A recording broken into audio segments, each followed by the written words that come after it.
straight out of the Problemaddict in West Palm Beach, Florida, the Problemaddict Podcast, starring Stephanie Wood and Dan Caso, the only funny comedy podcast to ever come out of South Florida. Yeah, that's smart branding. That'll get everyone on our side. As we embark upon this problematic journey, anything you may hear on the podcast that is offensive or fucked up, just remember, guys, it's not intended to hurt. They're just jokes. Just jokes. And I don't want to apologize for jokes from here on out. I really hope I never have to apologize for a joke because it's just supposed to be fun. You know, we're mocking the times we live in because life sucks for us all in one way or another, and life hurts. And I don't know about the rest of these comedians out here, but that's why I make a joke out of fucking everything. Because life hurts. Just jokes, people. Let's have some fun and laugh. Podcast, recording. I'm Dan. I'm Stephanie. Yep, I'm Dan Caso. What's your full name? You want to give your full title? My full government name is Stephanie Wood. Okay. And we're two South Florida comics on the scene. Woo, woo. The hottest, young, urban, very urban, up-and-coming acts in the area. We got the hood sweating our nuts. And, the streets are... They're singing our gospels, and I think it's the screets, Dan. It's the screets. Let me turn down the gain on this a little bit so it doesn't keep peaking when I like that. Yeah, when I cackle, when all my sounds of smoking cigarettes and regret come out. All right, so I guess you're just gonna try to have to laugh off mic. Don't laugh in the direction of the mic. All right. Just don't be funny, per usual. Don't be funny. And we'll be fine. Yeah, as long as we just be ourselves, everything will be fine. No one will laugh. But I appreciate you calling me young, Dan, because I think I'm a little older than you. I don't even know how old you are. I'm 27. 27. How old do I look? You look... It's taking too long. You should have said 25. You look 26. Yeah, that's nice. I'm hungover. I look bad today. So, I'm rocking a 33, but I look like about, I don't know. Yeah, you don't look 33. You don't look that shitty yet. No, that's Jesus' age. So, if I go out this year, I think, maybe I'll make a comeback. I'm not sure. I know. I'm hoping to make the 27 club. I only got what is it now? September? My birthday's November 14th, so I got roughly 2 months to become a legendary recording artist. Yep. And then die of some sort of drug overdose. And I can do that. I've got that covered. I know exactly how I'd die. Overdosing for sure. I can do that. No problem. Becoming a world famous recording artist. I'm running out of time. Yeah. 2 months we have? I have 2 months, okay. And I don't have a lot of momentum on my side right now. Because the thing is, no one knows of me at all. So I don't even have like a little bit of a fan base to work with. Well, I feel this podcast is probably going to change your life in that. I've had the thought of like maybe I can just perform some sort of horrible terrorist act or something and just get famous that way, and then like I leave a note and be like, yeah, what I did was truly terrible, and I'm sorry for all those children I killed, but instead of like killing yourself afterwards, you would just have planned your overdose to be timely. So after the murder, you'll then overdose on accident. Right. I took I'm glad we're starting off our podcast, with mass I switched murders. it up, and instead of just shooting heroin, I got my hands on a bunch of Dilaudid pills. Oh yeah. And then I covered them in oatmeal, and then I baked the oatmeal, and then I swallowed it all. And it's a lethal dose of Dilaudid. It's going to kill me, but it's set to go off in about 3 hours, and that's when I load my guns and I start setting the fuses, and then I do what I do, and then by the time it's all over and the news has gotten wind of it, I'm already grooving, baby. I got a cigarette in my mouth, the Dilaudid's kicking in. The oatmeal's, it's gone down. Yep. What's the point of the oatmeal? I didn't catch that. I think the oatmeal would just serve as some kind of like time release, like an extra time release. And you feel like oatmeal's like that substitute. If I just coated the pills in oatmeal and then I... your last meal is oatmeal and Dilaudid. Yeah, oatmeal. I love no, like oatmeal, lobster and I love or surf Dilaudid. and turf. Yeah, I never really got to take Dilaudid, and I heard it's fantastic. Oh, I've taken. Oh, it's great. Yeah, definitely. So then what I do whatever I do. I blow up the children's hospital, and then attached as a note saying, "Sorry all these kids had to die. By the way, really, I have quite a bit of music on my MacBook. If someone would just care to, check out my SoundCloud. My SoundCloud link is soundcloud.com/pistolpeggy. I'm pretty sure that's what it's at now, but I've never really uploaded too much to it. So if someone could Seems just like take you're trying, though. Yeah.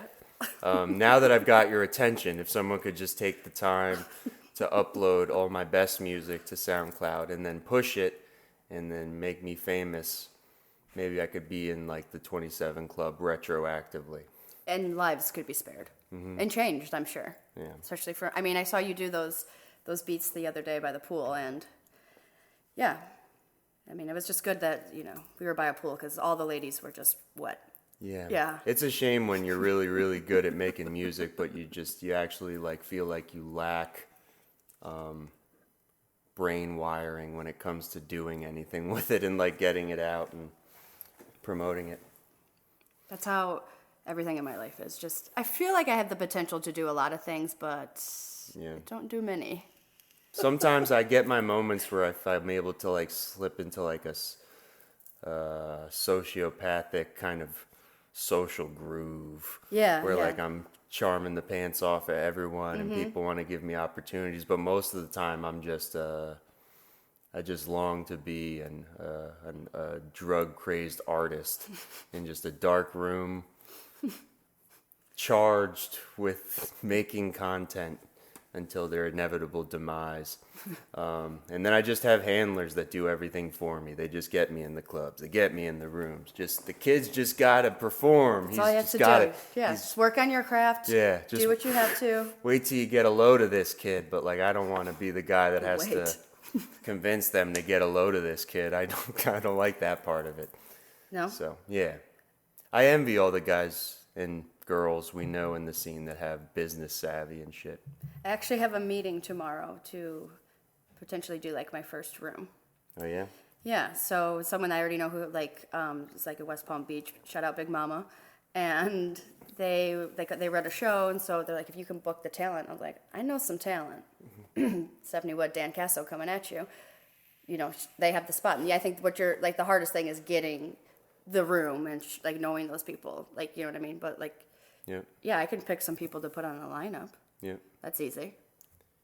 Yeah, Give myself a spot. Jesus Christ, it's hard out here. Yeah, I'm figuring out. Yeah, I gotta that's the tough part about comedy. Sometimes just realizing what's actually gonna take work, and what you can't just easily slide into succeeding at because of some sort of mental illness you have. Like, I mean, yeah. Do you think we all have a mental illness? Yeah, we've all got our own shit. 100%. There's really not a lot of well people hanging out around. No. And it's sad. It's sad because it's just we're just encouraging each other's bad behaviors. It's just like literally the blind leading the blind. It's just like the drug addicts and slightly autistic and weird and people who don't have any love from their family all hanging out at once and just thinking like reassuring like actually we're normal, but no. I was out to dinner in Del Rey and all these hot guys were around and I was like, where are all these hot guys from? Like, I'm not used to seeing them. And I was with Mike Cintron. He was like, it's because you hang out with comics all day, Stephanie. Like, this is what dudes just actually look like in the real world. I was like, really? Mm-hmm. He's like, yeah, we just hang out with weird, barely attractive people. And that's, I mean, nothing's going for any of us. Like, I mean, I don't know. It's not a good scene. No, right. It is a good scene. But it's not, it's filled with a bunch of crazy people, which is why me and you became friends. Yep. Instant connection. It was like, that's maybe like a brother, best friend. I need to know this kid. And that's how we're gifting and birthing this child for you guys. Yep. I think it's wonderful. We're all people that feel that a room full of strangers should listen to us. Which is so And then we're crazy. all people that have the arrogance to get pissed off or upset. I mean, not all of us. Part of the skill you develop is just not giving a fuck after a while. Or just giving, I don't want to get off on that tangent. I want to get back to the original thought. We're all assholes that go up on stage and expect people to laugh at our personality and our thoughts. And not even that, but just initially that you should command their attention. That they should sit there quietly and listen to you. Yeah. And then let alone we think we're supposed to get a reaction from you, which is an involuntary laugh, which is the hardest thing to do. Yep. But once you can do it, it's like, I mean, yep. Once every month when I get one of those. And so many of us, we're still so new into it, and like so many of us don't even have any credibility. We don't have a list of anything we could cite to a normal person and be like, oh, I did this. I performed with this person. Nope. Do you feel like you're still at a spot where you have to like take anything that comes your way, or do you sometimes like turn down things like say that perhaps they're too far? I think I'm at the level. There's a few things I feel justified in turning down. I'm not going to say what they are or what shows. That's the thing. That's what's going to be beautiful about this until like the pipe dream starts to actually take hold and we're making money off of this and like we're pulling in 6 figures from just recording a podcast. Hell yeah. Until then, it's all going to be just passive aggression and like no names are going to be said. To all of you guys, and you know who you are. And people can just use context clues and hopefully any kind of beef they want to start with one of us is just based off of a hunch. Yeah. It's not even anything they can directly cite. Oh, the motherfucker said my name on them. Nope, we're never going to say anyone's names. And if it don't apply, let it fly. That's what I say. We're just going to have everyone mad at us, but really there's only one person that we're probably talking shit about, but this is going to be great for our careers. You know what we could do, too, to mix it up and keep them guessing? We make up fake people. All right. We start describing the characters or instances that didn't even happen or exist. It's Throw a couple wrenches in there. Yeah. All right. Throw them off the trail. Just like your mustache. Yep, they think I'm one guy, and then they get a little closer. They see this mustache, and they think, "Ooh, I'm in a lot of trouble now. I've gotten pretty close to this man." Can you really grow full facial hair? I cannot grow any really facial hair. This is everything you see that's coming in right now. That's what I got. Like, how long could you go without shaving, and would it still look like that? Like I'd look like shit. I would look if I let this just grow out for like 3 weeks, and like the patches had any sort of length. So it's patchy. That's the problem. Super patchy. Okay. Yeah, the mustache, and then like I get the chin. That's a little bit thick, but then everything else is just really horrible. My beard grows in like pretty evenly. I do have to. I'm Italian, as are you, and I have to shave and wax. Italian girls get crazy pubes. I've been with quite a few Italian girls. My face. Yeah, they get crazy pubes. No, I remember the first time I shaved my legs, it took, no joke, 4 disposable razors, and I was like in 5th grade. That's pretty gross, Steph. Yeah, I know. Still, I had to know. Yep. That's just a little bit about me. That's a lot of razors to break.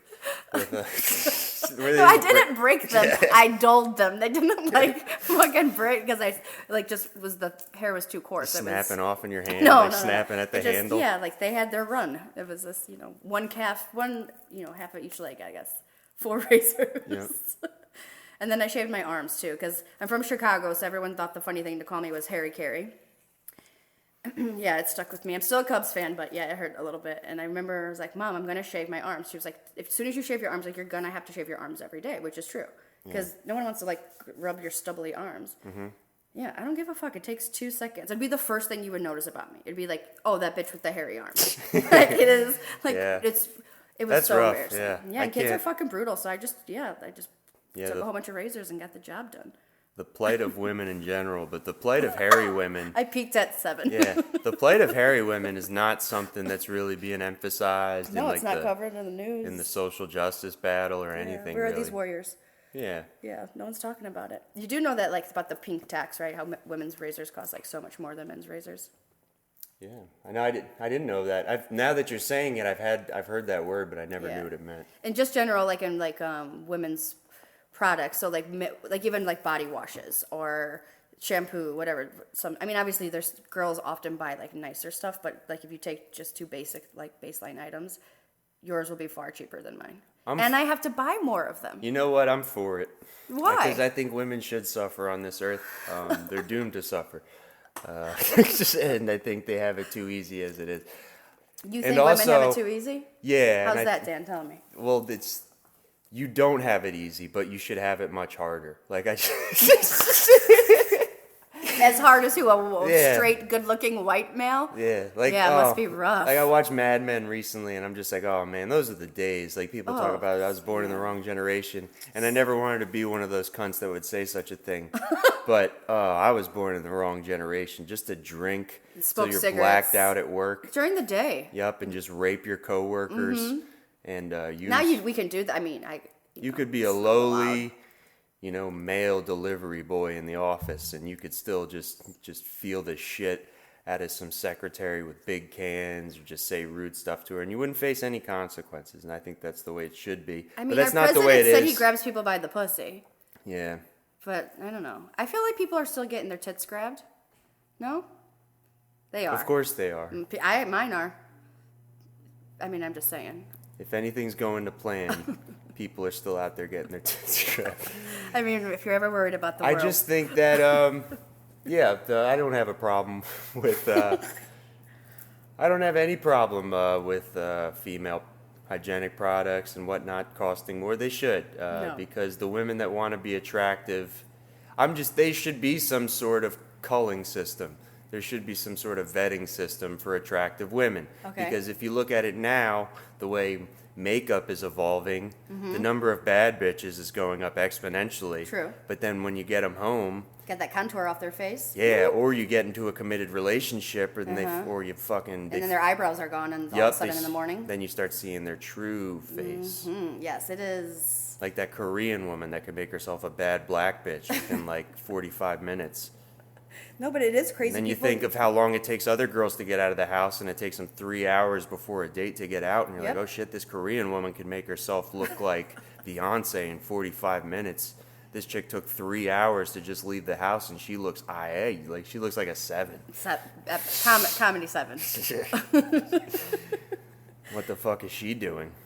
No, but So, yeah, there should be something, because, I mean, if you're going to have these makeup techniques to make you look like a completely different person, I think if you're going to want to have smooth legs and genitals, that...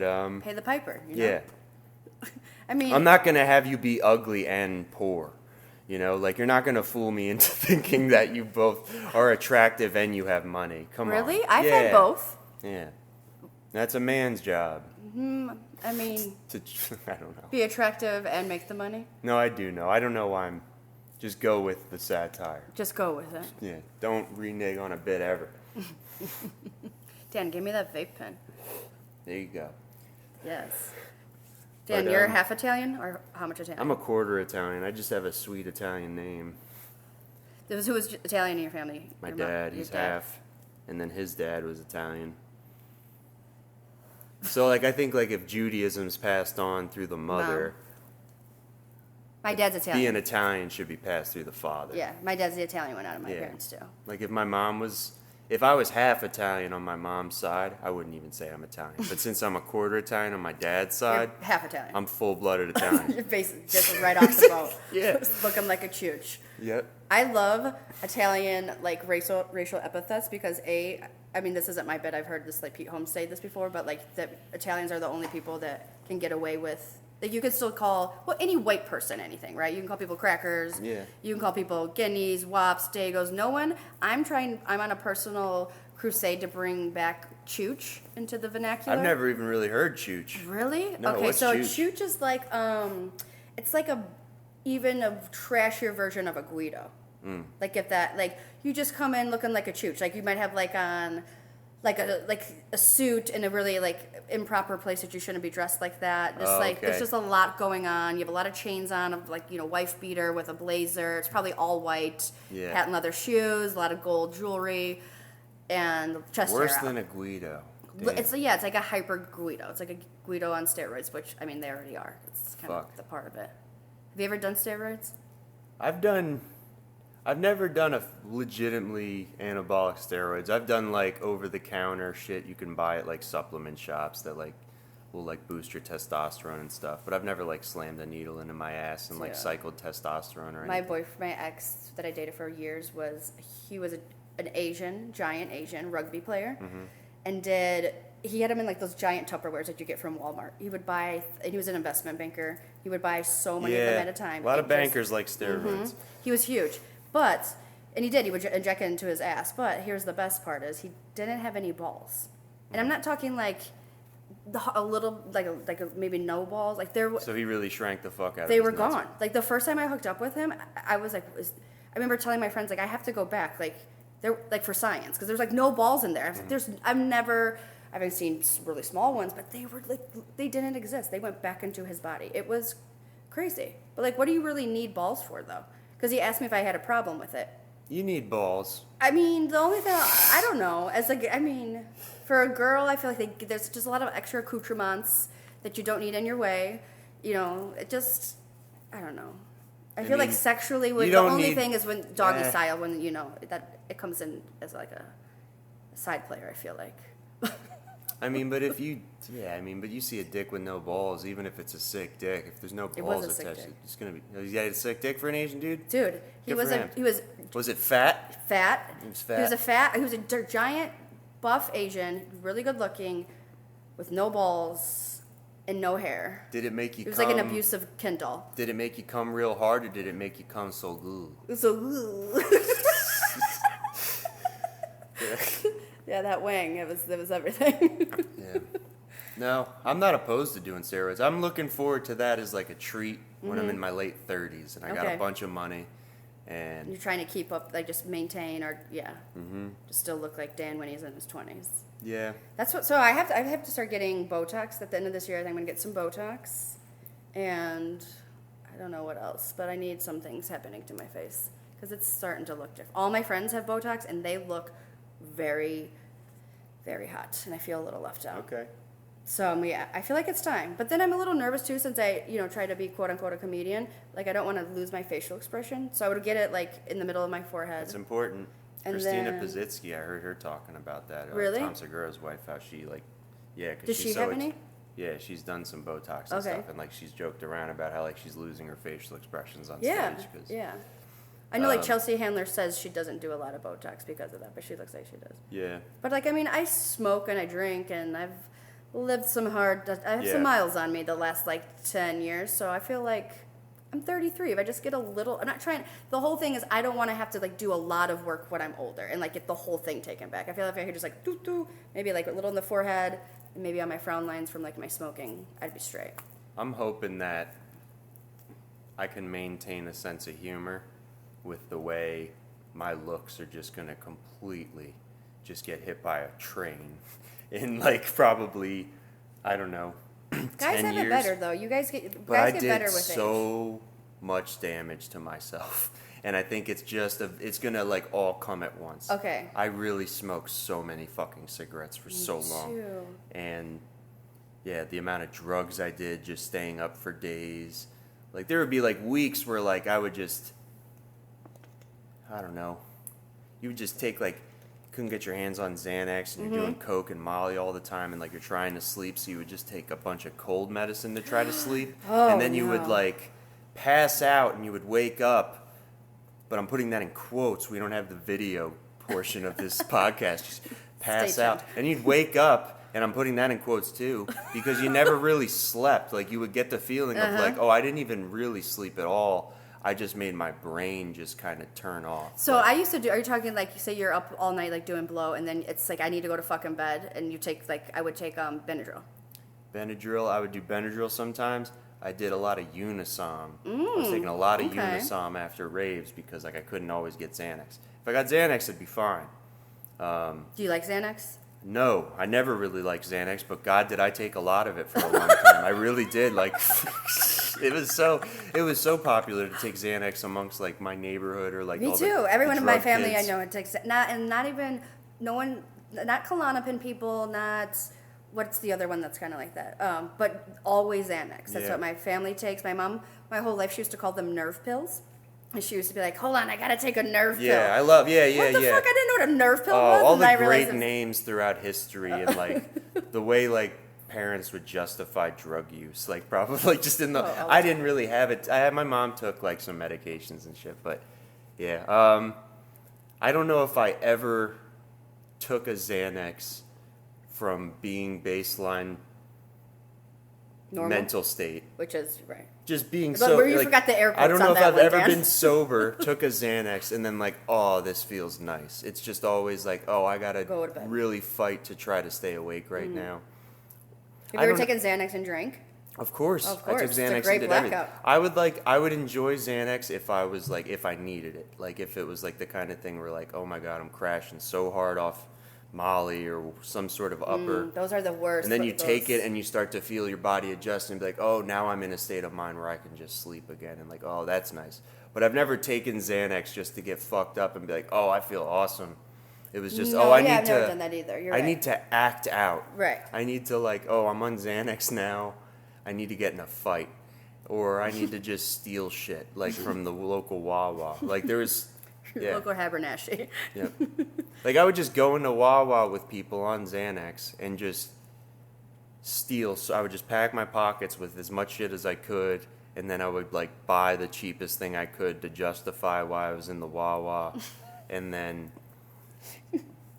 And it was such a small town in Jersey that like the people that everyone knew everyone. So like the woman that was the cashier at Wawa used to be like a lunch aide when I was in elementary school. Right. So she would say to the person after me like, "Yo, you should really tell Dan to stop stealing shit from Wawa because I'm going to tell his mother. We have to call the cops eventually because he's just been doing this all summer, and like I can't continue to put money in the register for the things he's stealing." Sounds like a fun summer though. Yeah.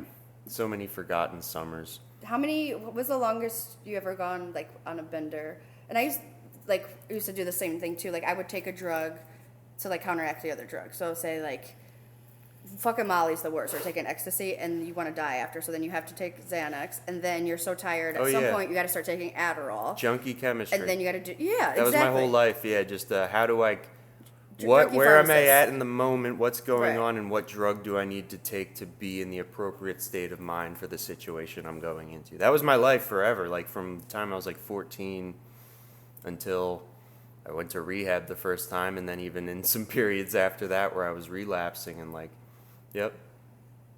And that's how it is to some extent now. Like, it's just like, okay, like I got to eat first, then you got to wait till the food settles, and then you could smoke weed. But you can't smoke weed and then eat breakfast because you're going to get burnt out the rest of the day. For real? You think so? That's how it works. Yeah, I'm always... I don't know that. That's how I try to find... yeah. Or you got to get That's a hot tip from Dan Caso, guys. You get the caffeine first, you drink your cup of coffee, and then you have to drink twice as much water so you don't feel dehydrated and lethargic. And then you eat after that, and then you smoke weed. No, I smoke weed first. I envy the people that can. Whatever works for you, I guess. That's my own personal chemistry. But, yep. No, but yeah, all kinds of different things. I always would have to mix drugs together to be like just baseline normal. But then that wasn't even normal, and then I'd have to eventually take something later to... It just was... It still is. Yep. It's a fun ride. Yep. No, but I was going to ask you, what was your longest you've ever went without sleeping? Just on a longest bender? I ever went without sleeping from drugs? There was a time where before I even really started doing drugs that I just stayed up for 4 days on purpose. Like I just did it. What? I was young. I was like 13, I think, and I just wanted to stay up because I was just a young junkie who had yet to do drugs, and I just heard that if you stayed up for 4 days, you start hallucinating, and I didn't know where to get LSD. Like I'd wanted to do those things, but I wasn't really plugged in yet. But longest I had stayed up from drugs. Probably around that, like 4.5 days. Mm-hmm. And it's bad. Yeah. Yeah. I get mean after that. Yeah, it's a bad way to be.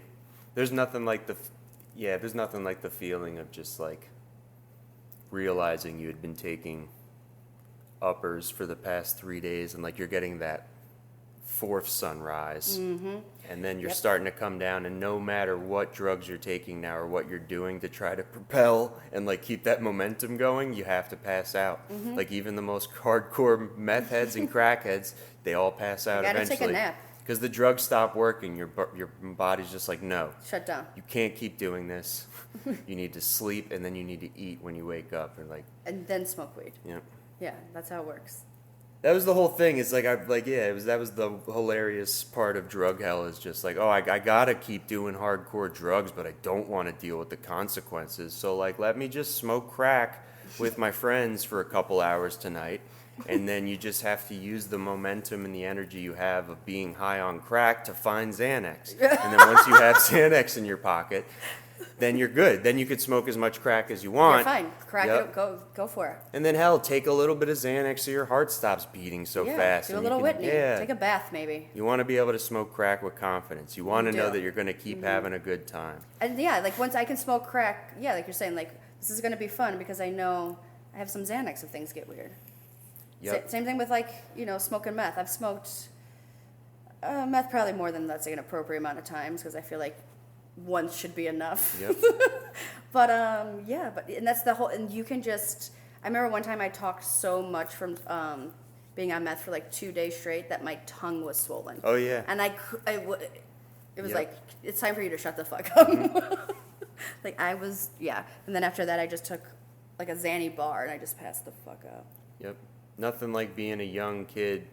I remember, I really hope whoever put the idea in my head of chewing straws when I was rolling face, that was an appropriate idea, that like whoever told me that or like incepted that idea within my head, I really hope like they die in a fire with their friends because I really destroyed my mouth for years just chewing straws until I realized maybe I should just chew gum.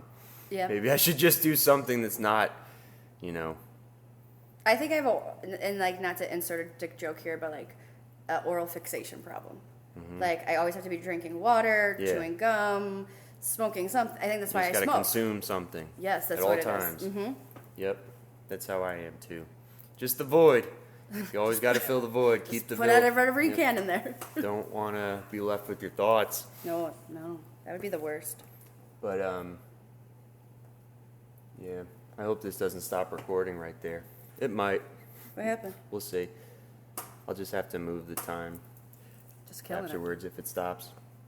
But yeah, so I don't know. Yeah, speaking of oral fixation, we both needed. I already drank this whole thing of water. Yeah, probably have to pause for water. Pause for water. No, your parents didn't do drugs?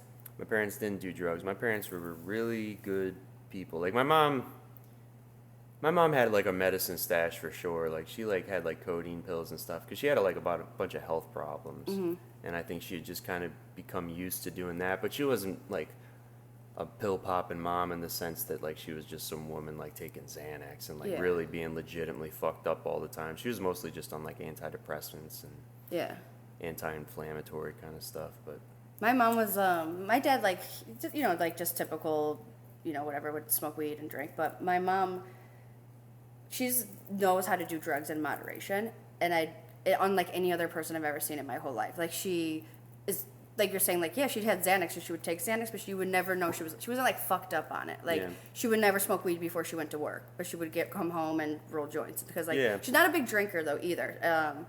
Where like my dad isn't like a drinker, but he he'll always find alcohol in his house. If you go to my mom's house, there's no booze in her house ever. And it's she's not against it. She'll have a glass of wine with you. It's just not something she thinks of. Like I think of every time I get home, like, oh, time to have a drink. Like if it's like after work or whatever. But I think she's like, oh no, I think because she's just a fucking hippie. She's like, it's time to roll a joint and hang out. And I've smoked meth with my mother. I've done coke with my mother. Wow. Yeah. She's given me an eighth of weed in my stocking for Christmas. Wow. Yeah. Actually, the only time I got grounded as a kid, I broke. I was like the perfect kid out of all my siblings, and I never did anything wrong. And I didn't even smoke weed really until I was like a senior, and I was like super into being on my dance team. So, but yeah, then I came home and like used her a bong, and I broke the fucking slider, and she grounded me for breaking the bong. Yeah. I was like, Mom, what is this? I definitely knew plenty of parents like that. But she was cool though. I had that relationship with other people's parents. Like there's parents, my friends' parents who like we do drugs with and stuff. And my parents weren't really people of vice. I think my mom had more addictive tendencies than my dad rather. That like she's like kind of compulsive about like. She would always get iced tea and like fill it like just iced tea with a lot of fucking ice and like it had to be that way and like she would like refill it at quick checks throughout the day and shit and like she liked candy and like she took Ambien and stuff too. Like she liked to take Ambien to sleep and I used to love stealing her Ambien. That was one of my favorite things. I've never taken Ambien. It's weird. It's a weird drug. Yeah, you take it and then you just make yourself stay awake and then you just act like a fucking weirdo. And you don't even really feel high. Like, there's like no... It's you just feel really tired? Or it's kind of like a dissociative. Like, it feels like almost like along the lines of like... But not like a Xanax. Yeah, kind of like a Xanax. Like, it's weird. It's like kind of like if Xanax and taking too much cough medicine fucked. Like, it makes you feel just weird and like disassociated from like and like euphoric in a strange way. I've seen people do weird shit on Ambien. Like, once I like gave my friends a bunch of Ambien because like I would use that as currency. Because like, speaking of Xanax, like my friend Gabe, he's not gonna care that I say his name. He was on the legal limit of Xanax prescription when he was in high school. He was getting like fucking 4 or 5 sticks a day. Holy fuck! Yeah, and he would just take some, and then the rest he would just give out and stuff, and then there was a period like where he was in trouble, and his parents found out that he was giving out the Xanax and like selling it and shit. So his dad was making him take it. So he would just be on like 3 or 4 sticks a day, and he would. Yeah, he's another story. Well, I used to take if we keep doing this, Gabe will come up a lot, and all those guys, because I have plenty of stories with all of them. My core group of friends in New Jersey, they're hilarious. But like one time I saw him, I gave him some Ambien, and he took it, and then we were smoking a blunt, and he thought my friend Vin, who's just mildly kind of tan-skinned, was his younger brother. His younger half-brother from Peru, who just looks like straight-up Incan. And he, like, grabbed my friend Vin. He was like, Junior. And he, like, thought it was his brother. And then with his other hand, took the blunt we were smoking and rolled it up into a ball in his hand. What? And after we, like, got him, like, settled him down, we're like, yo, this isn't your brother. This is Vin. And he's like, oh, fuck, yeah. And then we're like, what? Where's the blunt? And then he just opens his hand, and there's just this, like crumpled ball of a blunt in his hand. Did you just, like, salvage the weed and Probably. It? I mean, but the point of the story is just that Ambien makes you do weird shit. Yeah. No, I don't know. That's why, like, call a woman an ape on Twitter, and then you lose your Netflix revival series of your show, Roseanne. Tragedy. That's why it's a tragedy. Yeah, I don't think you can blame everything on Ambien. Can't blame everything on Ambien, but you could try. You can try some things. Maybe I should start taking Ambien. Maybe use that as. I tell everybody that they should start taking Ambien. I encourage. Maybe we should take Ambien and do a podcast sometime. Yep. Write that down. Show 3. Yep. Coming at you guys. No. Sometimes people make the mistake of asking me for feedback or advice on their lives, and I just tell them, you ever consider Ambien? And then hopefully they just go down that route. What if they say, yeah? What do you suggest then? Well, if I ask them if they considered Ambien, they say, yeah, I say, yeah, you should take it. If you've been considering it, you should get it and you should take it. Go take the leap of faith. Take it and do stand-up. Ooh, that would be bad. Yep. Actually, maybe that would be good. Sometimes I wonder about like if I had been doing stand-up when I was going through my crazy drug years, of what those experiences could have been like. Like, But you couldn't have done stand-up like that, do you think? I think maybe it could have if I had already been doing it. And then you started doing drugs? Yeah. Yeah, that's something like to initially do it or like have I don't know. I learned how to do stuff growing up on drugs. I learned how to do a lot of music stuff and shit from the time I was 14, it was just like gone. Like the gun was fired, the races were going, and I was just taking off.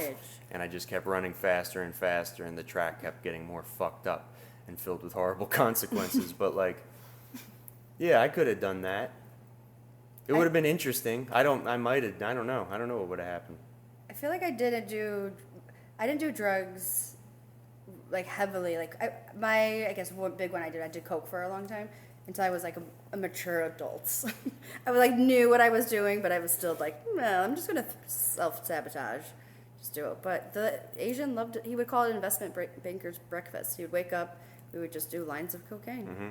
And just function and make money and have a good life. And it was so bizarre. I can't believe I existed like that. I've always envied that sort of go-getter drug use, like where like you got the capital to back it up, and you're not gonna like to ruin your life financially. Yeah, you're not so instantly reduced to like street crime and robbing your parents and shit. And because that's. I always envy that. I don't really have like any sort of hustle gene.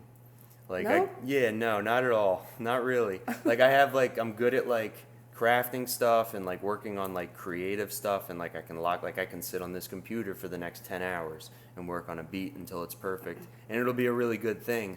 But then if you tell me, make sure 100 new people hear this by the end of the week, I would have any fucking desire or idea of how to make that happen. Really? Yeah. Lalo gives me shit about it all the time. Like he's good at marketing himself. Yeah. Well, I mean, he's just so naturally good at that kind of aspect of things, and like he has such a good like hustle. He's got like that immigrant hustle mentality, and where he's good at getting his name in the door and like building opportunities for himself and like marketing and. I think I'm okay at that. Like not. I envy that. Like I'm not so good at that kind of stuff, or it's just not as appealing to me. But like you're just the artiste. I'm just an artiste, which means. And all the bullshit that comes with that too, the way I treat people and the way I view myself, and the amount of times you think about murder in a day. Yeah, it's a lot. Well, it's murder. Yeah, I mean, because I often feel as if people don't deserve to live. Yeah, I hear you. In the way that I do, but I also just much more suicidal. Just nothing is going the way it deserves to go for me, and I don't want to play this life game anymore. This isn't fair. I'm too far gone. Oh no. Come back. Yeah. All my potential's ruined. I'm 27. I fucked it up. It's done. I'm never gonna. Yeah, right. You're pretty fucked up. Yeah. No. Well, yeah, Lalo gives me shit about it all the time. He's like, because he believes in me so much with what I do musically. He tells me, he's like, bro, just focus on that. You could be famous doing that shit. Like, why are you trying to learn how to do comedy now? Really? Not really. Like, he's not trying to dissuade me away from... I guess I don't know you as a musician, so to me that's a crazy statement, because I just know you as a comic, and I think you're so funny, so... to hear that you're, like, been doing something longer, which probably means you are better at it if you've been doing something longer. Yeah, I'm not, like, an incredible fucking, like... I don't know. I think I'm pretty good at music, but I also just, like, put in the time. Like, I just... That's what you're more drawn to than, like, sitting down writing jokes? No, I'm not. Nowadays, I'm, like, really focused on comedy a lot. And, like, my brain is kind of starting to function in, like... The comedic brain, how it's supposed to look at everything. Yeah, I find the bits in all my thoughts and shit. And, like, I'm extracting from conversations and stuff. And but music's just second nature now. Because I did music since I was a little kid. Like, started playing trumpet at, like, 8. And then got in a guitar at 11, and then like really heavily involved in music for a long time. And I feel like not a lot, but I feel like there's a good chunk of comics out there who play at least the guitar. Yeah, they do. Or they have some other kind of talent. Yeah, they had some other kind of creative endeavor that brought them to like, yeah. I was a dancer and a singer when I was younger. Yeah. I used to sing the national anthem at every football game in high school, or basketball game. Yeah. Which is crazy. I could never sing like that now. My voice is from the cigarettes. Yeah. And the dicks. Yeah. And a lot of the dicks. Yeah, that's what they don't tell you. Like, Mariah Carey. A lot of dicks. Whitney Houston, all the greats, never sucked dick. Celine Dion hasn't sucked a dick since she was 11 years old. And that's where I went wrong. But that's common knowledge. That's not a hot take. That's not anything. Everyone knows Celine Dion stopped sucking dick at 11. She knew the detriment it would have on her vocal cords and her range. Yeah, you'll get the polyps. You'll go from a first soprano to a second alto like that after your first dick. Get some balls in your mouth. Yep. It's over. Michael Jackson, however, loved sucking dick. Loved it. And that's why he had to have all the nasal surgeries and shit, because he had to keep his range up. Because despite also having his balls probably cut off by his father when he was a young, taking all that dick to the throat will fuck up the way you're able to sing. It'll even turn you from different races. Yeah. I think that's how you went from black to white. Michael Jackson sucked so much dick to the point that like he developed vertigo. And he also liked to look. Did you see that documentary? Which one? Finding Neverland? Yeah. No, I didn't watch that one. Actually, no. I took a dance class from one of the victims in it, Wade Robinson. After? No, when I was a kid. Okay. Yeah, and like he doesn't. I mean, literally, it was like one of those huge dance hall things. But now, yeah, I mean, it was. Yeah, he liked to look at buttholes more than anything. That was Michael Jackson. That's what I heard. He liked to have them like bend over, spread their cheeks, and then he would, jerk off while he was looking at their assholes. Like that's so bizarre. Yeah. I mean, I had to do some fucked up shit, but like that's weird. I've never wanted to look at another person's asshole. I get being into assholes. You do? Yeah, I like a girl with a nice asshole. You do? Yeah, it's something I look for. It is. Yeah, it's I'm like not top even doing 3 a qualities. bit. It's a real thing. Yeah, I just like it. And I'm not even always necessarily into like even like anal activity. Like sometimes. But I just like a girl with a nice asshole. Yeah, I feel like that's something that doesn't... I'll watch porn and like say to myself, like, oh, that girl's got a cute asshole. Like, are we talking about the ass or the asshole? The asshole, like the cheeks, like you gotta spread the cheeks. Yeah, because the cheeks is what everyone's into, and I'm into it too. You dive deeper. You're deeper than that. You're not so surface. But I like a nice hole. And does it care? Is it okay? If it's does it need to be a perfectly bleached hole? Bleached is nice. I mean, yeah, just well kept. That pink tax, I'm telling you. One of the hottest girls I ever had sex with one time. I was just so upset because like we started off missionary. And I was really into it, and I'd wanted to have sex with this girl for so long, and then we did, and then I bent her over, and she had some hair in her ass crack, and I was that's just bad. so upset. You gotta shave it. I'm Italian, so upset, I know. Yeah. I know what that's like. So upset, and groom your shit, ladies. But asses in general, I mean, I don't know if I'll ever stop being into asses, but it's just getting so played out, and like now with like fitness culture and like Instagram, the combination of the two, girls are learning at an exponential rate how to grow their asses and develop great asses. So many girls have nice asses now that like I'm just becoming more of a tit man for the first time in my life. Like I'm just, because sick asses in South Florida, they're a dime a dozen. It's like everyone, you don't want to do what everyone else is doing. You're going to go the other route now. I'm a sexual and then you're going to bring it back when it's cool again. Yeah, exactly what you're a sexual hipster. I'm a sexual hipster. Yep. Yeah. Do you like fake boobs? They're like fine. Objectively, do you think they look like? Have you ever dated a girl with fake tits? I haven't really dated a lot of girls. That's a surprise. I've hooked up with I've hooked up with a girl. Yeah, I've hooked up with girls with fake tits. Some were nice. Do they feel different? Yeah, but if you had a choice, I think which I've come across probably like 5 or 6 pairs of fake titties, and most of them are pretty good. I think fake tits look real when they're done right, and they're not like too. They look when they try to look natural. I'm not against them, no. Yeah. I'm down. Yeah, fake tits, shout out. Yep. I want some. One woman was much older, and she had gotten her tits before the technology and the procedures were quite what they are now. They're antiquated tits. They were pretty, they were heavy tits. They were very heavy tits. Yeah. But I don't know if they used to use like silicone or whatever. And her nipples were a little fucked up because they probably did them through the areola when they were still doing that dumb shit. And like Nixon was president or something. Yeah. Times were different.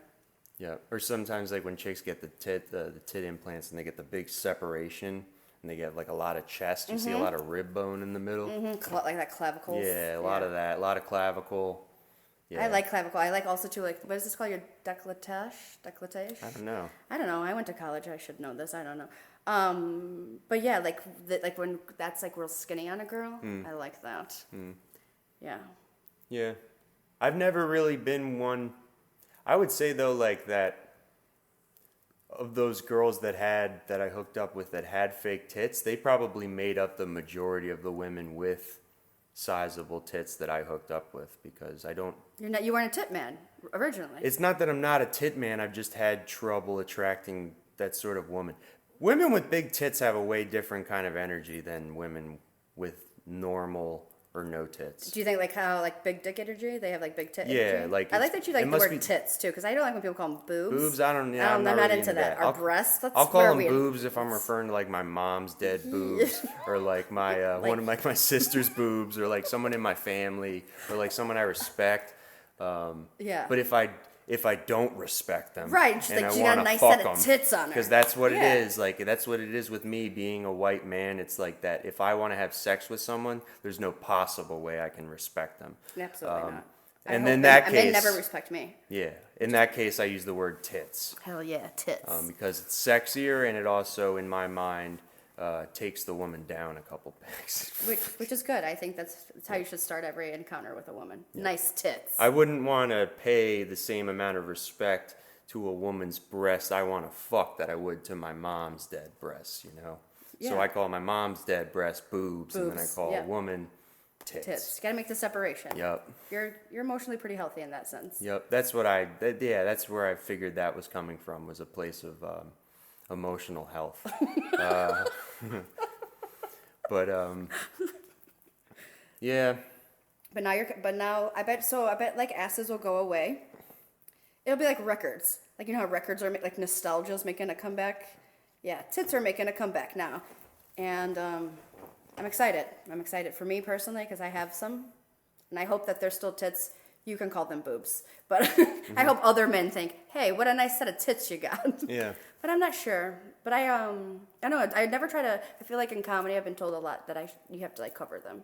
So I try not to have my tits out on stage. Yeah. But sometimes it happens. Maybe I'd get more gigs if I brought my tits out. Maybe. I've thought about it. It's tough to say. Because I guess, I know.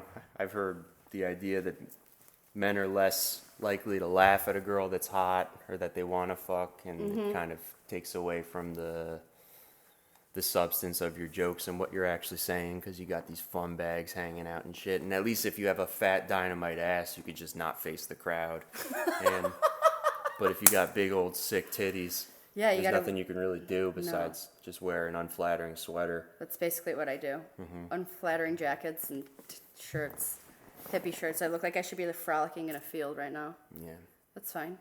Me, on the other hand, you let your tits out. I just leave my tits out all day because you give the people what they want. Yep. I realize that's the only thing people want to see me on stage for. So then I can and then I use my big tits to distract. They're good size. They're pretty fucking big. Like natural, they're just, right? Yeah, there's some big old angry titties, and fucking I keep them out on stage, and then I distract from everyone when I'm calling myself a pedophile, or yeah. And your nipples are nice and even. Yeah. Good color. Yeah. Should nipples be the same color as the boobs or the tits, or should they be different color? Like the areolas? Yeah, the areolas. The areolas should be... No, they should be darker than the skin. But just slightly, right? You don't want, like, real dark areolas. Sometimes it's okay. I feel like areolas is a real risky game. First of all, I've definitely tell people all the time, I'll flash you an areola to get basically everything I've ever gotten in my life. So, not a lot. Just got you in the door here. Before I let you in my house. I said, hey, left or right? Let's go with that outer rim. You see that fucking... Let's do a rim shot for you. Yeah. No, but yeah, I've seen girls before, like in my sorority, who had like this one, no fucking joke. We took the bottle of a Pepsi can and measured her. She had big boobs. They're probably like solid D's. But it was as big as the bottom of a Pepsi can. The areola? The areola. It was taking up too much area. Sometimes that's nice. I've seen that on girls where it's hot. Really? Yeah. Typically, I like smaller areolas. Yeah. And then I like a slightly extended nipple. What does that mean? Not too big. Just like slightly out, like you can grab it. You can pinch it.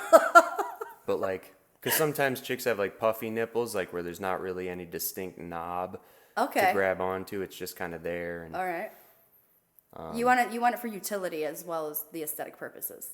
You want to grab on. Yeah, I want just something clear to suck. I want to be able, like, if I got my eyes closed and my lips are running across your chest, I want to know where the nipple starts just by the feeling on my lips. I don't want to have to open my eyes and see if I'm in the right place to suck a nipple. And you learned this from your mom's boobs. Yes. Got it. And as a young baby, I remember having the cognitive thought of, I hope that I'm always able to find a nipple with just the feeling of my lips, and I don't have to open my eyes. Because nothing turns me off more than having to open my eyes during sex. It's the worst. Yep, that's a thing about me. Lights on, lights off, it doesn't matter. My eyes are going to be closed the entire time. I have sex like Daredevil. I just use the sounds. Like a fucking blind man. Yep, wherever the squish is, that's where where I'm sticking it. So hopefully she has a nice butthole at least. Keep your eyes and your ears dry because a dick's going to get jammed if it's making a squishy sound. I've had a guy put their dick in my ear before. That's fucked up. I don't know why anyone would want to do that. Why'd you let him? Because he asked. And I said, okay.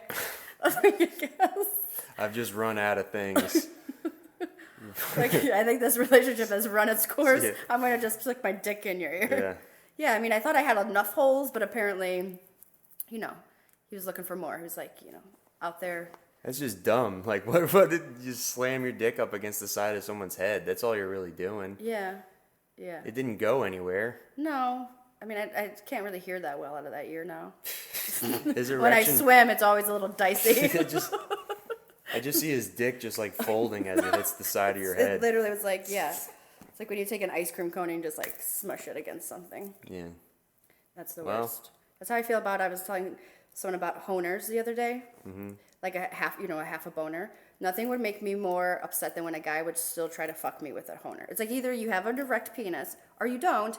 And a lot of the times it's because they were fucked up on drugs, right? That's why they have a honer. Because again, I was a dime piece back in the day. And yeah, I'd be like, what? And it was just like, I don't know. It's like putting a soft serve ice cream cone, like really in your vagina. I worked at Dairy Queen, so maybe that's why I always think of that. But it just was all the time. And when I was in college, I think all the sig guys would just be, they had honers and they would just be coked up, just trying to, just don't do it. Do you want to fuck my ear? Because this is good. That's when you fuck an ear. You never had have you heard the line from a guy, just let it grow inside of you. Let me put it in there and then it'll start growing inside of you. Yeah. Like a fucking chia pet. Because I've said that. It's like, no, but that doesn't work. Sometimes it's true. Yeah, I guess. And then sometimes it's just wishful thinking. Yeah, and there's nothing worse than when like that slip out, Yeah. It's so, I mean, I don't know who's more upset, me or the person, or the other person who's like watching, I think. Yeah. That would be the best, when I would have sex with other drug people. Yeah, when I would have sex with drug girls, and they would get real mad that like my dick wasn't getting hard, or that like I wasn't gonna come. Because nothing makes me more mad than when people don't come. It makes me. Yeah. And I don't think you should have sex with someone unless you think you're gonna come. And if you take a long time to come, you should I don't know. I'm experiencing this, and it's just upsetting me. But that swings both ways too, because I'd also be getting yelled at by a girl who's on cocaine, yelling at me, talking shit to me about how my dick's not getting hard. Meanwhile, her pussy isn't getting wet because it affects women in just the same way a lot of the time too. I don't have that problem. But no, that's. But yeah, it's been embarrassing. It's embarrassing. But then there are the girls, whose it does you're right. It's either properly. like you're taking too long to come, or you can't get hard. Those are the two options when you're on cocaine. Yeah. For the most part, unless you know the perfect balance, which I think. If you really put your mind to it, you could figure it out. Yeah, I knew enough coke, you could figure out like, hey, I've done this amount of lines, I can still get a hard dick, and then not like destroy her from having sex with her for so long. Yeah, I knew a couple attorneys who I was in rehab with that. Like a lot of attorneys like to smoke crack, and like they go on crack benders, and but they would also be popping Viagra the whole time. Really? They would just fuck hookers, smoke crack, and. It's an interesting one I feel like to smoke crack out of all of them, I never really fucked with dick pills when I was doing drugs either. Maybe that would have worked. I just never had that at my disposal. Yeah, maybe. I mean, they are attorneys. Maybe they can't be that dumb. Yep. Maybe there's something to that. Yep. I don't think I've ever been with a guy who took a dick pill. I don't think. I've taken them sometimes, just to more so. I used to like taking Cialis and work out because it would make me like it would make me like really vascular and shit, and like as long as I like. You really veiny? Yeah, it does. And as long as I had the mental fortitude, I wouldn't get a boner while I was lifting in the gym or anything. Or you just wear compression shorts and you just walk around with a hard dick in your pants. Oh my god, I'm fucking dying. That is hilarious. Dude, I was have you ever had a girl do a line of coke off your dick? No. No, it was never that cool. No, I did. And off my tits. That's cool. I'm not that cool. I've done coke off a girl's tits, but I never put coke on my dick and had a girl do it. I was never confident that I had enough coke to where I was going to possibly waste a little bit just so she could blow it off my dick. What, I have to give her another line because it fell off my dick? I'd rather just not have the story and have the extra line. Like, yeah, you're right. That's what kind of junkie I was. Oh, the worst is when you when people someone blows all the cocaine off, like when they laugh or something, and then the shit flies everywhere. Mm-hmm. Or you get it wet or it gets moist. Yep. Living up north, I lost some in the fucking snow one time. Oh. Yeah. That was so sad. People want to snort coke outside in a humid environment. Not a good idea. Yep. No, it'll get flaky. Yep. And then I'll still do it. I was in Vegas one time and I bought all this probably like $200 of cocaine, which was like a lot of money at that time for me. Still now. And from this Mexican under a tree outside the CVS. I remember him distinctly. I was told to go to him, and he gave me the shit. I swear to God, it was fucking drywall. Mm-hmm. Like, it wasn't normal shit that gets, like, cut with coke. It wasn't something you should be ingesting or snorting up your nose. But, I mean, I tried for a long time to make it work. It's like, maybe if I just do enough drywall. Yeah, it's the worst. No. I've had those where we had an 8-ball of just cocaine with no coke in it, and and you'd like you'd taste a little bit, and you're like, fuck, it's getting my mouth numb. Yeah, right. Why isn't this working? And like you just keep snorting it. And we might as well just finish the whole 8-ball. 100%. I want to feel a little bit fucked up, and then you're all through, and you just have a clogged nose, and you're not high on coke. No, I've had that. That's happened. And your whole that's the worst. But yeah, you'll keep doing it. And then I still had to go buy some eventually because I still didn't get high. I had destroyed my nose. It wasted an hour probably trying to figure it out. And then I just had to go find some random people and do cocaine with them. But you can do that in Vegas. I used to buy weed from this one dude, and then like when we come back from college, and he would we called it hairspray weed because I knowingly knew he took. I don't even think this makes any fucking sense. Now I was like thinking about this the other day. He would spray it with hairspray to make it, I guess, more dense, so then it would weigh more. Does that sound right? Yeah, I've heard of people doing that. Okay, but then I would still fucking smoke the hairspray weed. Like, yeah. I probably would smoke hairspray weed now, actually. Yeah, I remember getting weed sometimes where it just smelled like gasoline or just chemicals, and you smoke it anyway, and then you're like just weird fucked up, and you have a headache, and you get Raid keep smoking weed. It. Sometimes you get weed with Raid on it and shit. Yep. Not Raid. I just was hoping mine was like some Aquanet. Like, hopefully no Raid. Yep, the good old days of just random dub sacks. Yeah. $20 bags of weed with 0.6 of a gram in it. Yeah. God. The amount of times I bought $20 or $10 bags of weed, but then I would do that every fucking day. It's insane. What is... I wasted so much money on weed as a youth. And time acquiring it. Like, just buy a whole bunch at once, you dumb fuck. Yep. Waiting all day for a dub sack.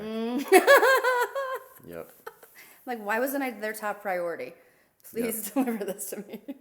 Yep. I knew I was a little different than my friends when I would start to cry because it would take 7 hours to get weed. I couldn't tolerate it anymore. And they'd be like, yeah, we're pissed, but like, why are you crying? I'm like, well, I don't know. It's just like, this means so much. I guess this means more to me than you guys. I'm sorry, I care more about this than you. It just means so much. It's not that I'm a pussy. It's just, this means the world to me. And I'm very disappointed in a way that you can't comprehend. I never wish this upon you or my worst enemy. Yep. That pain, that is, having a good drug dealer is so hard to find, and it's so, for me, like, I just really, like, smoke weed, but it's just ridiculous. Like, it's, like, kind of legal, but, like, I don't know. So I go to dispensaries, but then you can't get a lot of weed there. It's the same thing. I don't want to go buy an eighth of weed. Mm-hmm. Like, that's ridiculous. Like, I'd rather buy I'm a grown woman, okay? I'm 33. Yeah. I'm not trying to buy, like, 20 sacks. Just give me... That's also just the medical system, too. When it's rec, you can buy more, and you buy as much as you want. Yeah, that's true. From different places. And then I don't know what happened to my drug dealer. I hope he's alive. Or he went to jail or something. But he was the best. But most drug dealers try to, like, hook up with you. I've lost a few good drug dealers to making out with them, and then it got awkward, and then I had to stop hanging out with them. Yeah. It's the worst. And, like, I'd be all fucked up. Like, after a night of drinking, they, like, come pick me up and stuff. And I'm like, let's make out of your car. And then I'm out there looking on the streets again for a good drug dealer. It's hard to come by. Yeah, I'm so glad I never had, like, that hardcore junkie relationship that, like, I know so many people had. Like, where you're just strung out on shooting heroin. And sometimes you're just, like, pimping out your own girlfriend to be able to get bags and shit. And, oof, that's rough. Sounds like good times. Oof. That's scary. Dan's upset. Dan's vividly upset. Yeah, it's scary. That's spooky stuff, man. Because I was capable of anything when I was addicted to heroin. I had a girlfriend. I would have probably played that game. Oof. No, yeah, but that is... Yeah, heroin makes you do crazy shit. I've never done heroin, though. But I know a lot of people who have. It scares me. Yeah, there's a reason it scares why me enough not to do it. It makes and I'm people so do the things they do. I'm always like, I really do think most people should try every drug, like one time. Like, I know people have never smoked weed. What is wrong with you? Or have you never done blow? I think you should do ecstasy. I think you should smoke meth once. You don't have to smoke crack. You can skip it. Do a couple pills too. Take an Adderall, take a Xanax, take some Percocets, Dilaudid, like all that shit. But I don't think you need to try heroin. What do you think, Dan Caso? I think all those. I think so many of those drugs you just mentioned fucking bring people to heroin anyway. It's the same shit. I don't know. Yeah. Try meth once, kids. Drugs are good in like expanding your mind to a certain point and like giving you a perspective on life that a lot of people don't get. And it gives you an understanding of drugs because drugs are such a social issue and everybody has an opinion on it, but so many people haven't done them. True. I know what you're saying in that way. But then there's also just like drugs can also be such a slippery slope for people anyway. Yeah. And we're living in a time where everyone's addicted to being overstimulated in some way anyway. And that's why you have so many kids that are getting hooked on pain pills because like so many of us, like there's a reason why the opiate crisis is mainly affecting just white privileged young people because those people had like addictive tendencies anyway. They were like their parents were spoiling them and cultivating people with addictive tendencies anyway. Like I was already like a ritualistic kid that was always looking for some sort of like short-term gratification before I ever started doing drugs because it was just like video games or just like going out to the movies or just your parents. Like the economy was good in the 90s and like parents could buy their kids toys, like even if they weren't really making a lot of money, like just middle class people could like give their kids pretty much everything they wanted. And I don't know, that doesn't really develop a lot of disciplined people. Yeah. I think as I grew up around drugs so much, like my siblings are older than me and everyone in my family was like on something. I was like, I didn't smoke weed until I was really smoke weed until I was like almost into college because I was like, my idea was like, these people are so fucked up, I don't want to be anything like them, so I'm going to do the exact opposite, which was like, okay, well I used to be like, and it's funny now because I'm such a stoner, but I used to be like, my sister's like, why don't you go smoke some weed, you stoner? And she used to always call me a preppy, and I'm like, I'm such an idiot, like, you can smoke weed, but you shouldn't start smoking weed when you're 14 or when you're 15. Yeah. I wish I actually would have waited a little bit longer to do drugs, like until like my later, like I don't know, like 24 or something like that, when your brain's fucking developed. Like I was doing shrooms and doing ecstasy when my frontal lobe wasn't even fully there, and it's just like getting fucked up. And like I mean, I'm sure there's some effects from that. Yep, I grew up on drugs, and it's definitely had negative consequences on like behavior patterns and just kind of self-seeking, selfish behavior because you just become so. It just becomes a survival tactic after a while. It's just something you have to develop to just get high all the time. It's like you have to constantly be looking out for yourself and right, because otherwise you'll get sick. Yeah, and you just become so displeased with like baseline reality and like it's just boring to you and like you're afraid you're not going to get the most out of like social interactions unless you're a little bit fucked up and like feeling confident and like comfortable. I do think that is some truth to an extent. Like going to a bar and staying sober the whole time. I've never done that. Have you? I have. It's not a lot of fun. Like, I mean, like I would do that stuff when I was in recovery. Like you would go to places where everyone's drinking and you wouldn't drink, but like, I don't know. I like drinking and probably like drink 3 Red Bulls on the way there or something, or like take pre-workout or like just try to feel something like it's or you just hit your vape all the fucking time. That's why so many people in recovery are like into vaping and shit, because like it's just this vice. It's not mind altering, but it's just this thing they can do all the time and be obsessed with. Same thing with smoking cigarettes. Yeah. Or fitness. That's why so many recovery people are into fitness, because it releases endorphins. It makes you feel good and it makes you feel confident, and it's something to obsess with. And it's a good thing to be obsessed with, obviously. Keeps your hands busy and you're busy doing something. And Yeah, I have a problem of like I try to meditate and it's so hard for me because I can't. Just to sit there and be, but also too like I can't just stop thinking of like all the like it's really hard. I think the best I felt in my life is like I was doing like transcendental meditation for a while, and like I had like a practice where I was doing it every day for like at least like 3 or 4 months, and that was like the happiest I'd ever been. And ever since, like I just keep like paying lip service, like, oh, I should really get my practice going again. I should start meditating again. I never fucking do it. And I would really like to, like 20 minutes in the morning and at 20 night. Minutes. You do it twice a day? Yeah, in the morning and at night. Oh, you feel fantastic. It's so good for you. You're right. I'm the same way. I'll do it for, I'm bad about it too. Like I'll do it for a few days. I'll feel good. And then because like I'm kind of feeling, then I won't do it. And then a week goes by and it's like, whoops. You know what I want to do is ayahuasca. Really want to go to Peru. Yeah, I would do ayahuasca. I'd rather just smoke DMT. I want to have an adult DMT experience. I smoked it once when I was on pain pills, like when I was just like, hadn't started doing heroin yet, but I was just fucked up on like blues and shit all the time. And I went into the drug house I was chilling in, and there was all these people just sitting around a table, and they're smoking like a bowl. I was like, oh shit, what are you doing? And they're like, oh, we're smoking DMT. I was like, oh fuck, I've heard of that. They're like, you want to hit it? I was like, yeah. And like, but I was already fucked up on blues. What are blues? What are blues? Blues are oxycodones. Oh, okay. Like not Cialis. Yeah, no. And I would take them to fuck, but just so I didn't come. That's another thing too. Like I developed like all my sexual confidence being on drugs. Me too. Like, yeah, I was a stallion on drugs, but like I was just on performance enhancing supplements basically. Well, and being fucked up too. You're like yeah. Yep. Now, having sober sex is like it's almost torturous, I think. Mm-hmm. But I don't know what were we saying before that? Just that I don't remember now. I don't know. All the drugs made me forget. Yep. That happens. Perfect. Good talk. Stephanie and Dan just killing it over here. But I don't know. Oh, we're talking about ayahuasca. Oh, doing DMT. Oh, DMT. Yeah. So yeah. So they hand me the bowl.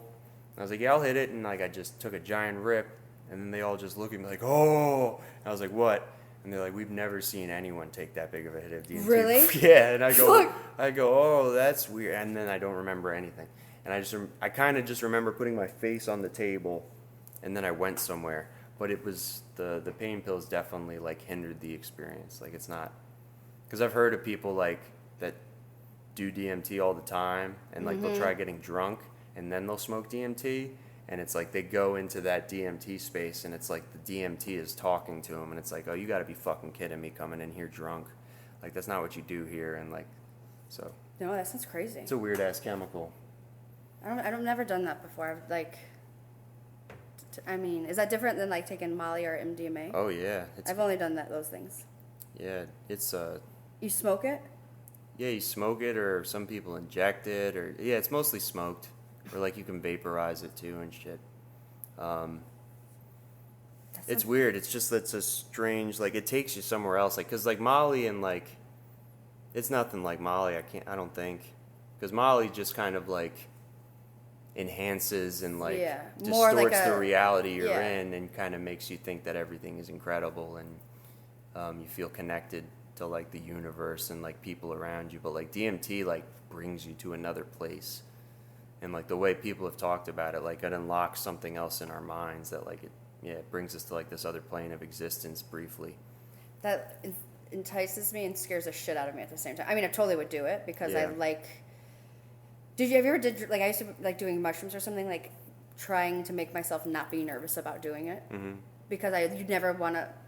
Because I never did like enough ecstasy or mushrooms or anything for it to be like a regular thing that I did. So when I would do it, it still would be like. I would kind of be nervous, but every time I would take mushrooms, it's just, the classic, I never thought they'd kick in, and then I take more, and then it just... And then it hits you and then it hits me.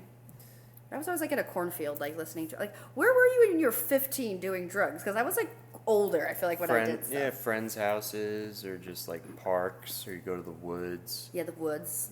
Yep. Do you have basements in New Jersey? Yeah, basements don't you miss were big. Basements? I had a basement. That's like where I spent the majority of like my life, was in my basement. Just like when I was on drugs, if I wasn't out hanging with people, I was just in my basement, like on my computer making music or Basements, bonfires. That's where I had the majority of my sex, was in my basement in my parents' house. Yep. Oh, yeah. Yeah, bonfires, woods. Yep.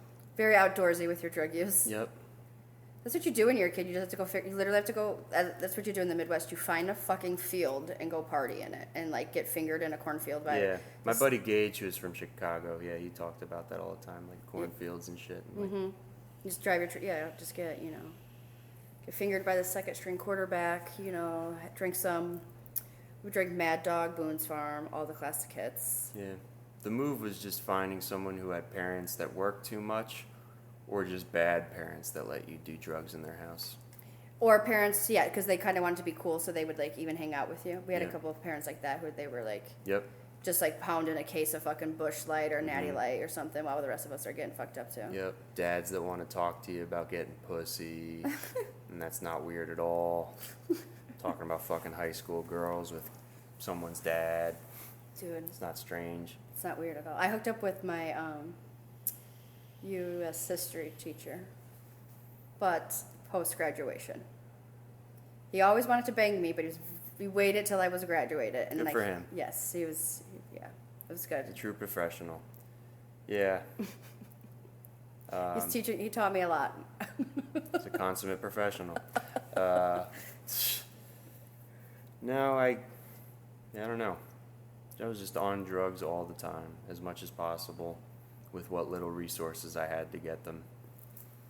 I almost admire you had hustle. Look at that. When you wanted drugs, you went out there and got them, Dan Caso. Yeah. As long as it's immediately gratifying. Okay. But it's just like investing energy into something that's going to be a series of short-term goals, and it's not going to pay off right away, and it's an investment. Mm-hmm. That's where I get tripped up, because then that doesn't align with the chemical reward system I've become accustomed to, where I do this thing right now. Instant gratification. And then, yes, I go up, I have an amazing set at the Improv, and then I'm a famous comedian. That's the way it's supposed to go. I move to LA immediately. I'm a paid regular at the Comedy Store. I become Joe Rogan's best friend. He notices that I have fast twitch muscle fiber and a killer physique, and I also write good jokes.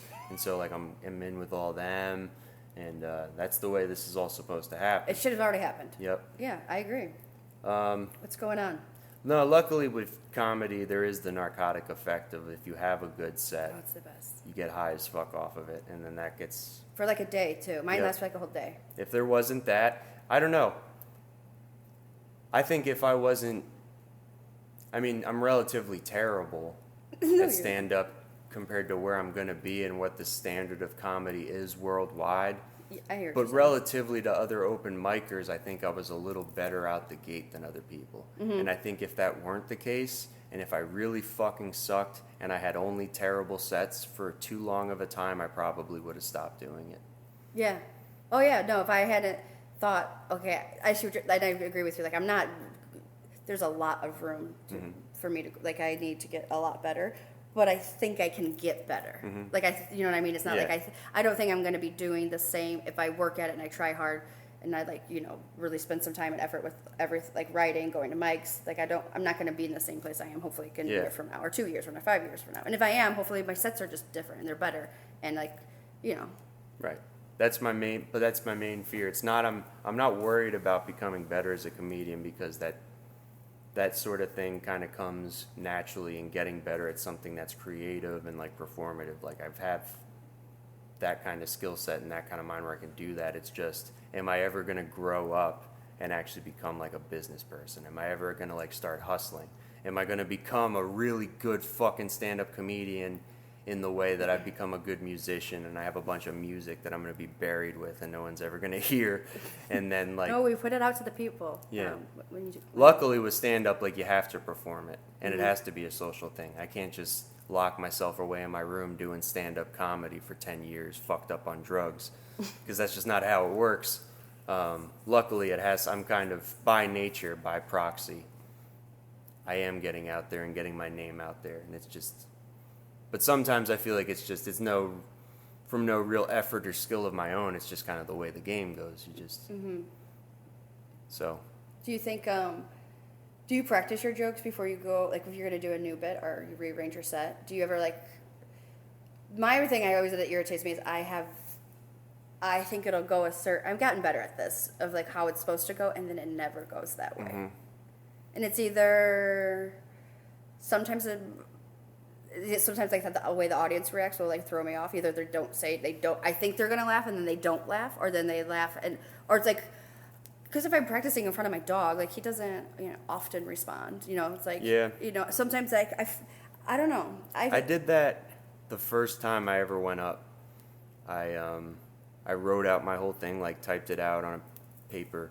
I don't think a single thing I said in any of that survived to what I'm saying now on stage ever. It was so fucking bad. Have you ever seen your first set? Huh? Have you like revisited it recently? No, I should too. I don't even know where it is at this point.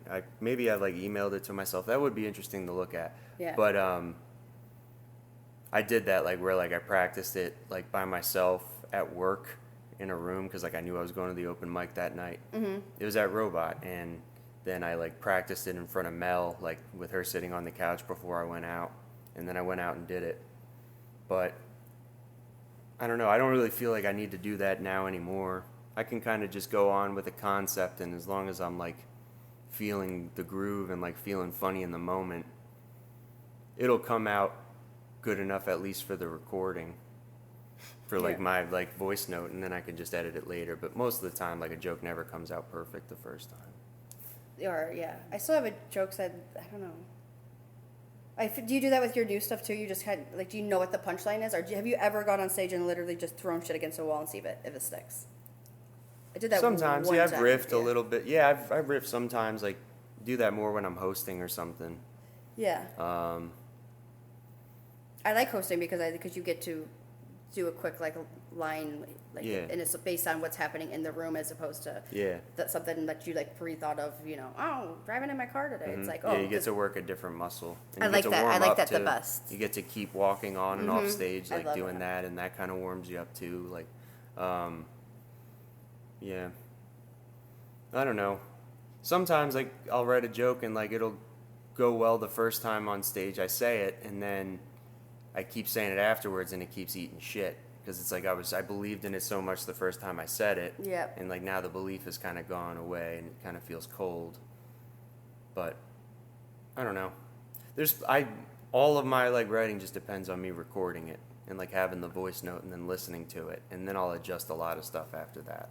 I've started doing. You told me to do that. I started doing that because I used to not like looking at all of my videos, or sometimes I'll have a set and it'll be like, like I put it somehow like a tag in there. I said something different, or like a joke you like, but you can't figure it out, and then somehow like the joke actually, like if you write it on stage, you're like, what the fuck was that? Normally I can remember it, but but it's good to have that there too, and also too you can see like when your audience laughs at you, because sometimes I think a joke's really funny and like no one's like in my head I know it's funny and it's supposed to be funny, but no one laughs at it.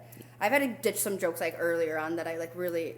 So that I still like it makes me sad because I'm like, that's a good joke, but I don't know. Not everyone in Florida likes really hard hitting political jokes. Yeah. There's some stuff too, like you'll write good shit, and then you just have to give up on it for a while, and then you'll be working on a new joke that is working, and you'll find a space in the joke for that line or something.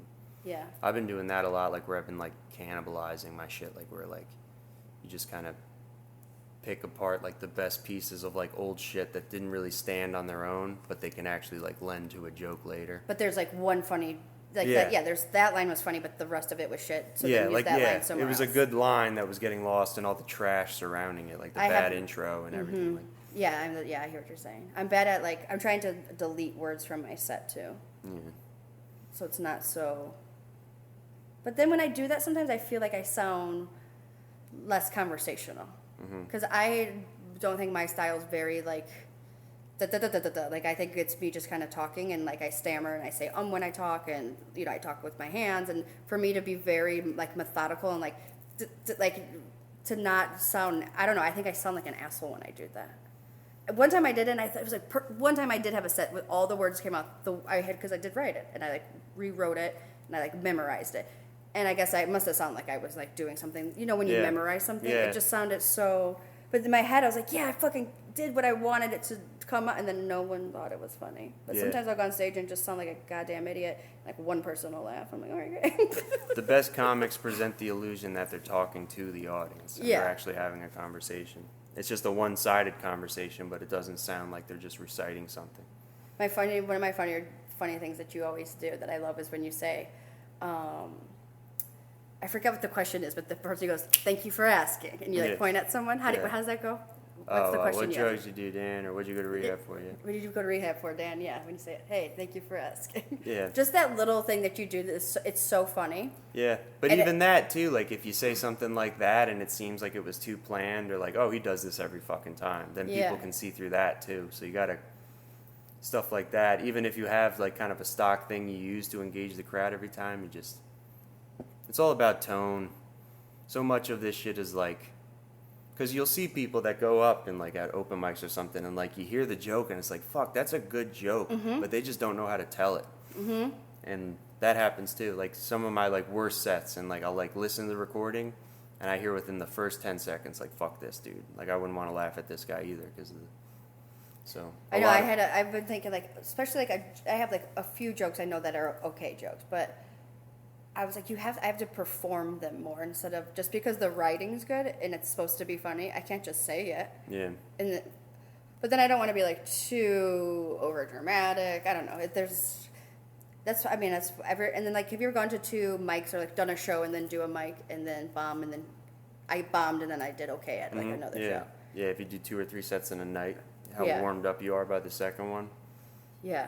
And even if you do, sometimes I'll do like those other ones that they'll be like open mics. So I'm not even trying to care, or not care, like, but I'm not so like nervous about it. And I think maybe that's why too. I'm like looser. It's like, oh, just amongst friends, you know, like like I've eaten a dick a few times, many times, but then didn't have to live with it for so long because then I did like okay at something after. Do you ever feel like you've actually murdered or killed before? I've had tastes of like where I have like the crowd actually screaming, laughter, but no, like I've like joked at that about myself, like even when I come off feeling like I've crushed and then I listen to the recording, I was like, yeah, but by like the comedic standards of what's actually out there and like working comics, this isn't a crush. Right. This is a really good set for an open mic comedian. Right. I agree. But like, I'm saying you're getting the laughs, your jokes are all hitting, but like you're not getting like belly laughter. You're not getting the crowd like the involuntary, like, oh shit, oh fuck, oh fuck. Yeah, like when people are like actually really completely engaged and like you have them in a trance. But I've had a taste of that. I've definitely had moments with my jokes where I'm like, holy, like where I'm listening back to the recording, like, holy fuck, they really like that joke, like they were really laughing at that. But yeah, you just want to get up to that as much as you can. Like, no, I always think that's funny when like other, because I'm just an open micer. So when people are like, oh, murdered, I killed it. Did you though? Like if you went to the Comedy Store and you got on stage and did that set, would you have? Like you did good for you. Right. I think that's how I feel. Like I'll never say like, oh, I had a killer, I murdered. I'll say I had a good set, or I don't feel embarrassed, like basically, or oh, that felt good. Yeah. More like it feels good. Right. Yeah, I try to just say like, I had fun. Yeah, I had fun. Like I never feel like I went up there and just like lit the fucking room on fire. Like I have. Yeah, I don't know. I just always think that's funny when other people are like, oh, I murdered it at my show. I'm like, really? Yeah. I wonder what that's like. Yeah. How did that go? Yeah, I don't know. I think having to like be realistic. Comedy's hard because I think you have to be humble and realistic about like where you are and what you're doing, but you also have to be fucking cocky and confident too. Yeah. But you don't want to be, and I think especially like amongst colleagues, if you will, like you need to know your place. And I think when people think like you're bigger than you are, then like that works. I don't know. That works like great. So I just tried to like just know my place, which is very far on the totem pole. And I think when you try to like step on other people's toes, but then at the same time, I think so other people they're fake their confidence and people fucking believe it and then they jump ahead. So it's like I don't know. It's like such a hard line to kind of like navigate and figure out. Because it is a hard line to navigate and figure out. Yeah. You need to like. One of the main people I talk about this kind of shit the most with is like Hennessy. We talk about everything, but we talk about comedy a lot and just like the inner workings of a comic and like what this shit takes. And it's weird how you have to like do a balancing act between awareness and particularly self-awareness and then just delusion. You have to be able. You have to have the ability to like lean into your own delusions a little bit about who you are and what you're capable of. Because all the greats did. All the greats of anything, like great athletes, great comedians, entertainers, musicians, artists, public figures in general, like they had this delusion of themselves when they were no one, that they were going to be someone and they were worth being someone. I have that delusion too. Yeah, I do too. I feel weird letting that outwardly be expressed. Because it's so fucking narcissistic and gross. It's disgusting. And where I'm at right now, you wouldn't think, you wouldn't be like, oh yeah, like what you were saying earlier, like, you know that at some point, like what you're feeling now, it's warranted. You're gonna be like, you know, you should be able to do this. Yeah, but you have all the capability to do it. You know what I mean? I think that's crazy. Someone knocking on my door. I think so. And newsflash, assholes, someone was knocking. It's opportunity. Opportunity's always knocking, and you just gotta ask yourself, are you gonna let a motherfucker in? Well, here we are, just another opportunity knocking at your door. The Problematic Podcast with Stephanie Wood and Dan Caso. That was the first episode. This first episode was just us kind of talking honestly about drugs and comedy.